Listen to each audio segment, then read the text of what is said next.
ದೇವರಲ್ಲಿ ಭಯಭಕ್ತಿ ಉಳ್ಳವರಾಗಿ ದೇವರ ಮಾತಿನಂತೆ ನಡೆದುಕೊಂಡರೆ ಅವರು ಧನ್ಯರು ಅಂತಾರೆ ವಾಕ್ಯ. ಧನ್ಯರು ಅಂದರೆ ಆಶೀರ್ವಾದ ಹೊಂದಿದವರು, ದೇವರ ಕೃಪೆಯನ್ನು ಹೊಂದಿದವರು.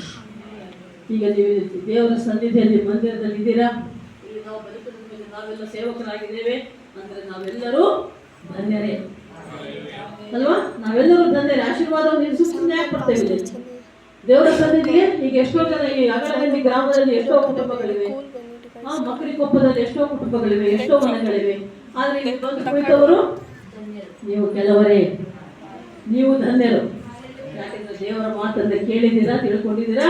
ದೇವರ ಮಾತಿಗಾಗಿ, ದೇವರ ವಾಕ್ಯಕ್ಕಾಗಿ, ದೇವರ ಆಶೀರ್ವಾದಕ್ಕಾಗಿ, ದೇವರ ಕೃಪೆಗಾಗಿ ನೀವು ದೇವರ ಸನ್ನಿಧಿಯಲ್ಲಿ ಬಂದಿದ್ದೀರಾ ಮಕ್ಕಳೇ. ಅದಕ್ಕೆ ನೀವು ಬಂದಿರುವ ನೀವೆಲ್ಲರೂ ಧನ್ಯರೇ.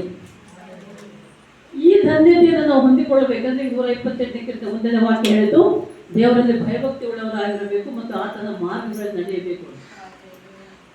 ಇನ್ನೂ ಬಹಳ ಮುಖ್ಯವಾದ ಒಂದು ಅಂಶ ಇದೆ. ನಾವು ದೇವರಿಗೆ ಮೆಚ್ಚುಗೆಯಾಗಿರಬೇಕು, ಉತ್ತಮವಾಗಿರಬೇಕು ಅಂದರೆ ನಾವೇನು ಮಾಡಬೇಕು? ದೇವರಿಗೆ, ದೇವರ ಮಕ್ಕಳಾಗಿರಲಿ, ದೇವರ ಸೇವಕರಾಗಿ ಎಲ್ಲರಿಗೂ ಸಂಬಂಧಪಟ್ಟಂತೆ ಮಕ್ಕಳಿಗೆ ವಾಕ್ಯ. ಇದು ಬರೀ ವಿಶ್ವಾಸಿಗಳಿಗಲ್ಲ. ಮೊದಲು ಸೇವಕರಿಗೆ ಸಂಬಂಧಪಡಲು ದೇವರ ವಾಕ್ಯ, ಆಮೇಲೆ ವಿಶ್ವಾಸಿಗಳಿಗೆ. ಅರ್ಥ ಆಯ್ತಾ? ಸೇವಕರಾಗಲಿ, ವಿಶ್ವಾಸಿಗಳಾಗಲಿ, ಯೇಸುವನ್ನು ನಂಬಿದ ಸುವಾರ್ತಿಕರಾಗಲಿ, ಕುಟುಂಬಗಳು, ದೇವರ ಕುಟುಂಬಗಳು, ಸೇವಕರ ಕುಟುಂಬಗಳು, ವಿಶ್ವಾಸಿಗಳ ಕುಟುಂಬಗಳು, ಪ್ರತಿಯೊಬ್ಬರಿಗೂ ಸಂಬಂಧಪಟ್ಟದ್ದು ದೇವರ ವಾಕ್ಯ. ಈಗ ನಾವಿಲ್ಲಿ ವಾಕ್ಯ ಹೇಳ್ತಾ ಇದ್ದೇವೆ, ಇಲ್ಲಿ ಬಂದು ನಿಂತುಕೊಂಡು ಅಂದರೆ ನಾವು ಮೊದಲು ವಾಕ್ಯದ ಪ್ರಕಾರ ಜೀವಿಸಬೇಕು ಅಲ್ವಾ? ನಾವು ಮೊದಲು ವಾಕ್ಯದಂತೆ ನಡೆದರೆ, ನಾವು ನಿಮಗೆ ಮಾದರಿಯಾಗಿದ್ದರೆ ಆಗ ನೀವು ದೇವರ ವಾಕ್ಯದ ಪ್ರಕಾರ ನಡ್ಕೊಳ್ತೀರ.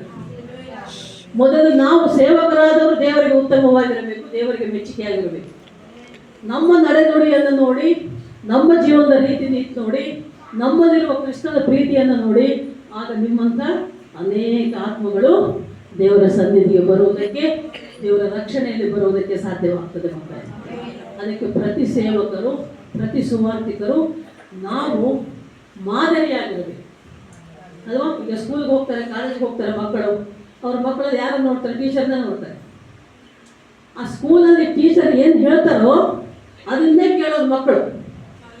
ಅಕಸ್ಮಾತ್ ಆ ಟೀಚರ್ ಏನಾದರೂ ಒಂದು ತಪ್ಪು ಹೇಳಿದ್ರು ಕೂಡ ಆ ತಪ್ಪೇ ಸರಿ ಮಕ್ಕಳಿಗೆ.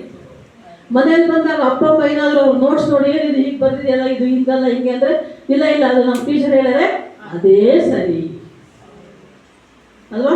ಮಕ್ಕಳು ಹಿಂಬಾಲಿಸೋದು ಯಾರನ್ನ? ಸ್ಟೂಡೆಂಟ್ಸ್. ಯಾವಾಗ ವಿದ್ಯಾರ್ಥಿಗಳು ಅವರ ಟೀಚರನ್ನು, ಅವರ ಲೆಕ್ಚರರನ್ನು, ಅವರ ಪ್ರೊಫೆಸರನ್ನೇ ಅವ್ರು ಹಿಂಬಾಲಿಸ್ತಾರೆ.